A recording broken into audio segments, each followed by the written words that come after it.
yesterday, a landmark budget, and what can we expect going forward.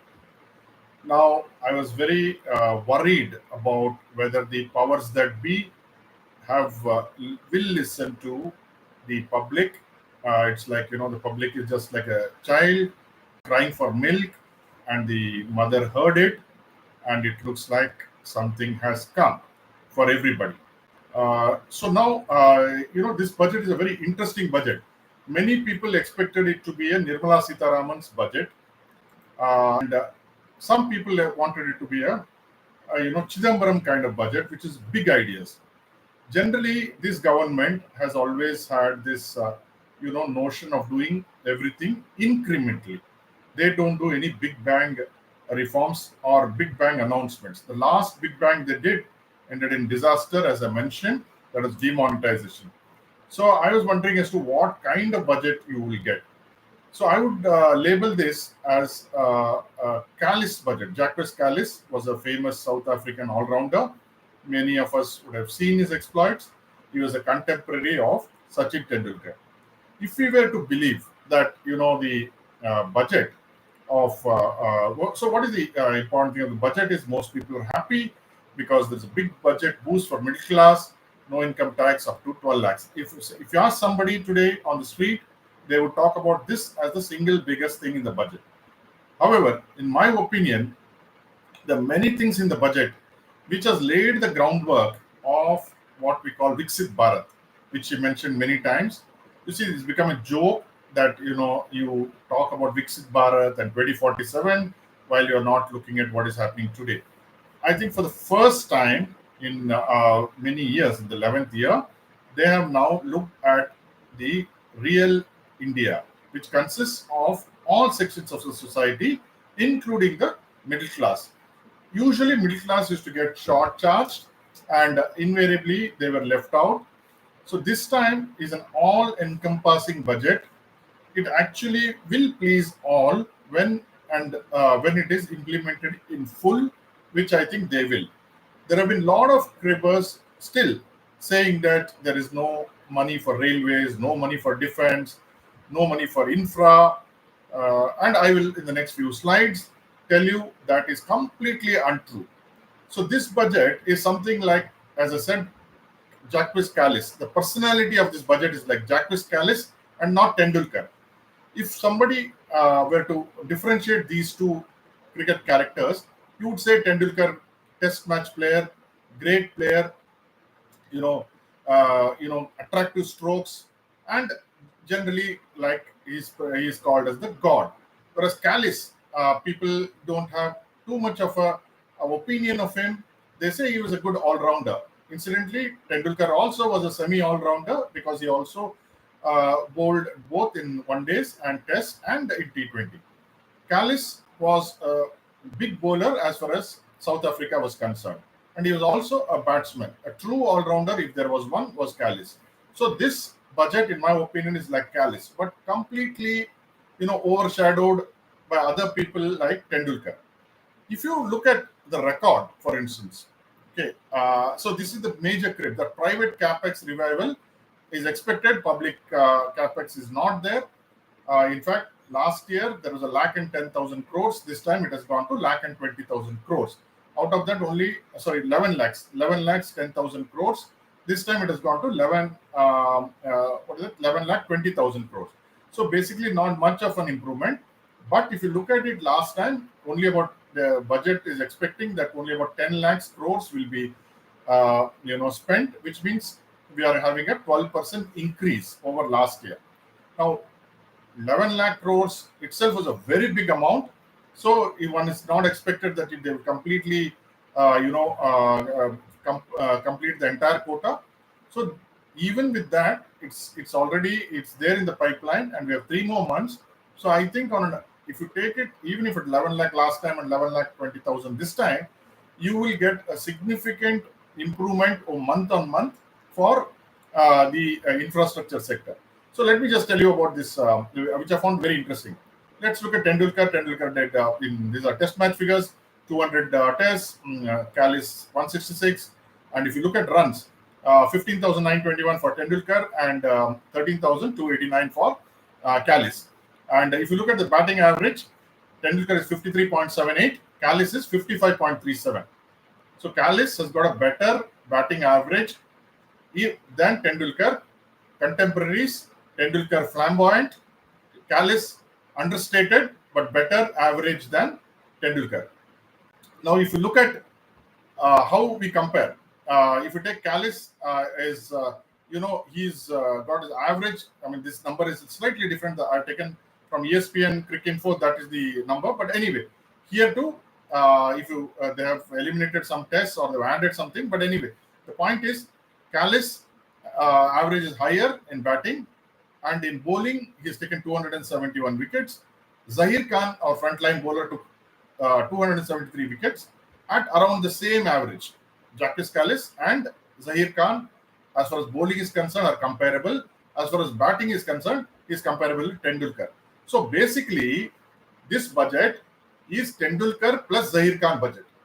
If Tendulkar's budget, if Chidambaram had this dream budget and many other budgets, interim and previously 1991 budget, if you take them as Tendulkar budgets, big bang budgets, now Kallis budget is equivalent to the Tendulkar budgets without, having that flamboyance, but doing the job.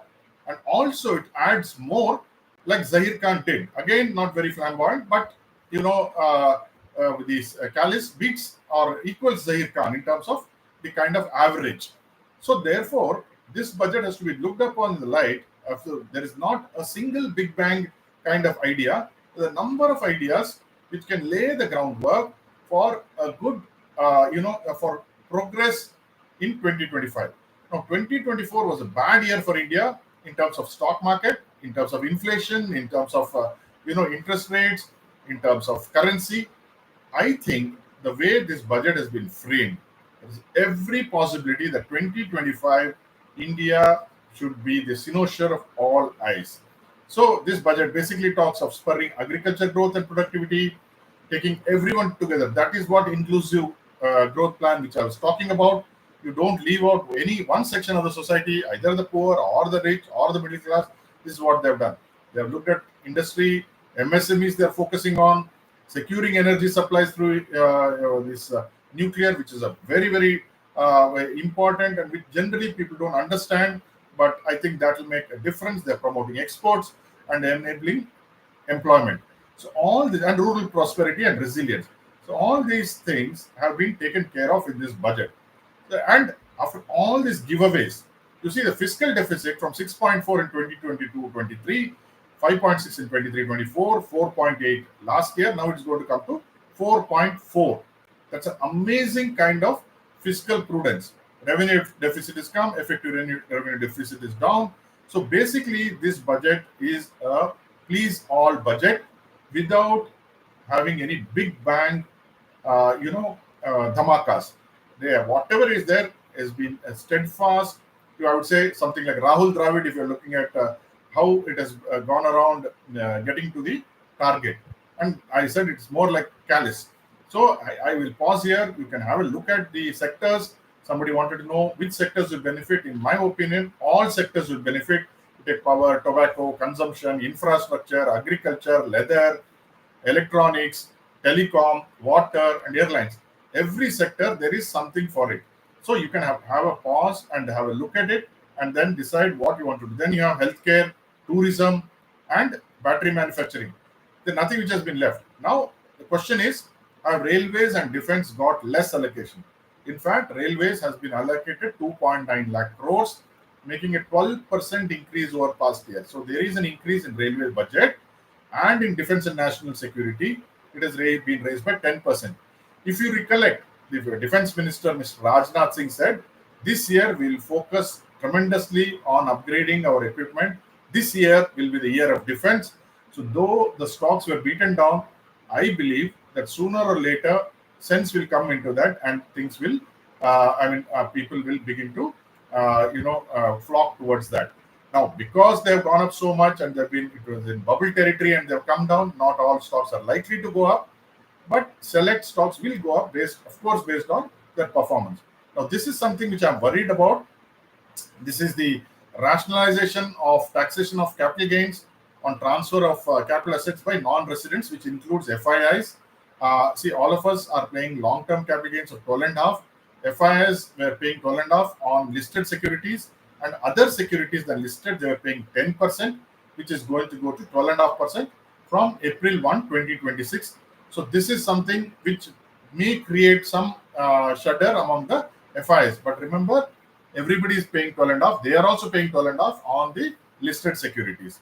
Then what we have to worry big is the Trump factor, which yesterday he has put restrictions or tariffs on Mexico, United States, Mexico, Canada, and China. Now, if you look at it, Mexico exports to the US approximately 29% of Mexico's GDP. So huge chaos there. And then now what will happen is that Mexico also will put some tariffs, and this tariff war is going to start from tomorrow. Trump has begun the first thing. Canada has decided to hit back. So Trump has said, if you hit back, I'll hit back more. So this is what may affect global markets, and Indian markets also may get affected. China has said, just wait and watch. We will see. And that is one thing which we need to get concerned. Now, let us say, okay, all this is there. How do we play the market? How will I play the market? I have seen that, on budget day, there will be heavy volatility. This is what we saw in 2004, July. Even though the budget was good, like what it was, the budget closed in the negative. Next day, it opened lower. I won't be surprised if Monday we open lower. But what I will look for is what will be the close. If the close is in positive or yesterday, then I think the worst is over. If it is not so, then I think one has to really get concerned. This is the budget day of 2004 in July, Chidambaram's budget, where he removed long-term capital gains but introduced STT. That day it fell, next day it fell further, and then it took off. At the end of the day, it closed in positive, and subsequently it just, though there was a lot of fight between bulls and bears, like what is likely to happen now, but finally the bulls prevailed for the next 3.5 years. This is another one where I mentioned this. I've mentioned these graphs. I'm just reiterating these graphs, what I mentioned on Saturday morning. And this is the 2021 budget, where the market, 2016 budget, where the market bottomed out on the budget day. There was nothing unusually good or bad, and it bounced back, but it closed in the red. And then next day onwards, it opened with a gap and then went up. Note the difference. In 2016, the budget day, it closed lower, but next day it gapped up. In 2004, it closed lower. Next day, it went lower than the budget day's low. So these are two kinds of instances. But after that, we got a bull market in both of them. Now, this is another one where 2021, where on budget day, the market gapped up and then went up and never came down. So yesterday, it did not happen that way. Though it might have gapped up, it closed almost at the same level. So if you observe that last three budgets, the markets have been what we call a doji, which is neither the market is closed in between, not at the high, not at the low. So that is the thing which we saw this budget and the past two budgets. So we are all having these kind of combinations. So it has not opened gap up yesterday. So this we can eliminate. What has happened is on the 2016, again, we had a gap up. We had to eliminate. This one is probably what may happen tomorrow. That is 2004 model, where it opened lower, traded lower, and then bounced back significantly. And from that day onwards, though there was a lot of volatility, but slowly and steadily it went up. We should not be surprised if we get something like that. However, if the market opens lower and closes lower, then there is a cause of worry. Right now, I'm thinking that may not happen, but the tariff is what is worrying, and that may, cause a situation where we may actually see lower levels. But it will not be because of the budget. The budget is extraordinarily good. It is a Kallis budget, which means it's as good as Tendulkar plus Zahir Khan. So I am going. Hopefully, I wanted to reassess my portfolio. I think I don't need to reassess it right now. I will reassess it. The If 2 3 days, if the market is not going up, then we have to see what is happening. It will primarily be because of what is happening globally, and nothing to do with India. FIs have sold even on Saturday, but that we can absorb, because overall, when people begin to realize what is there in the budget across all sectors, I don't see why the markets should now come down. I think full marks to Nirmala Sitaraman, her team, and Mr. Modi, who have listened to the cries of the investors, middle class, and have given a budget without affecting the credibility of the fiscal deficit. I think full marks to them. I think it is a very, very good budget. With this, I end here. So I am definitely very hopeful and positive for India. And if India does well, the stock market will do well. That is, Indian economy does well, the people of India do well, then sooner or later the stock market will also do well. One other thing is, last year globally markets went up. In the last 6 months, India was one of probably the only major market which went down. It is quite possible that global markets may come down in the next 3 to 6 months, but India may be an outlier, which means what was an outlier last time on the negative side could be an outlier on the positive side. So I'm willing to look at that possibility also. Therefore, I'm going positive. I hope whatever you do tomorrow is successful. Thank you for joining me.